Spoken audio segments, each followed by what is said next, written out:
Just 1 week to make a video, eh?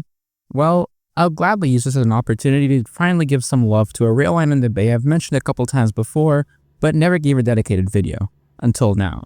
Let's talk about Sonoma Marin Area Rail Transit, or alternatively... Are you being smart with me? If you're being smart with me, young lady, you're gonna be punished. Punished for being smart? Without delving too deep into the history, SMART is a passenger rail service that took over a former Northwestern Pacific right-of-way and began operations in 2017. As the name implies, it runs between Sonoma and Marin counties. The key nodes on the south are the Larkspur Ferry Terminal, San Rafael, and Petaluma.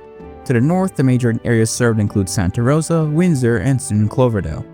The line is currently 70 miles long, mostly single-tracked, and with a standard top speed of 79 miles per hour. It also has a bike trail running parallel to it for most of its length.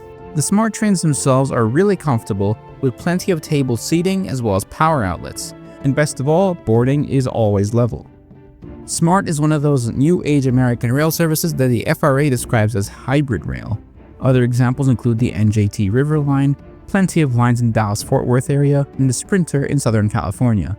Those are categorized by often using diesel multiple units, which for some reason the FRA considers light rail vehicles, hence the term hybrid, a regional rail line that doesn't use a typical American-style commuter train. While not electric, DMUs accelerate much faster than traditional locomotive halt sets. They're also quieter and smoother. Since it uses a legacy corridor, many SMART stations are located close to historic downtowns that were built up along the railway. More modern TOD hasn't yet taken a hold on SMART though, and that leads into one of the talking points often made about SMART. Who even rides this thing? 3,500 people every weekday apparently, and at face value that seems like a really low number, but it's important to put it in the broader context. While I don't love comparing ridership to pre-pandemic levels, SMART has constantly exceeded it and is only going up. The North Bay is also quite sparsely populated compared to other nearby urban areas, and before SMART opened, there was no rail service at all in the entire region. Not even Amtrak. When you consider that, the fact that it operates 21 round trips a day is pretty admirable. Night and weekend service though, that's a bit of a yikes. The base headway at peak hours seems to be 32 minutes, which I'll admit is pretty weird.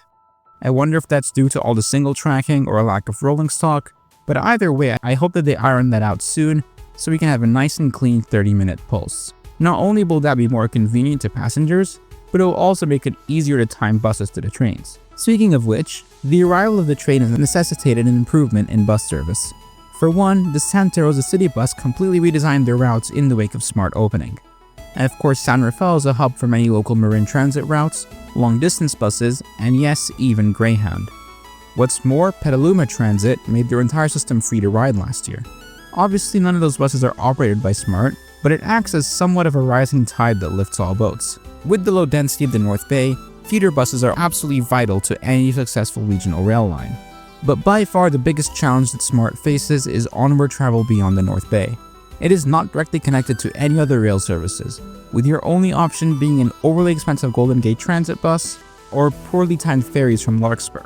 The train station is also quite a walk away from the ferry terminal, and the signage is not the best. So if you're coming from the East Bay or San Francisco, you may end up spending more time getting to SMART than you will actually riding SMART.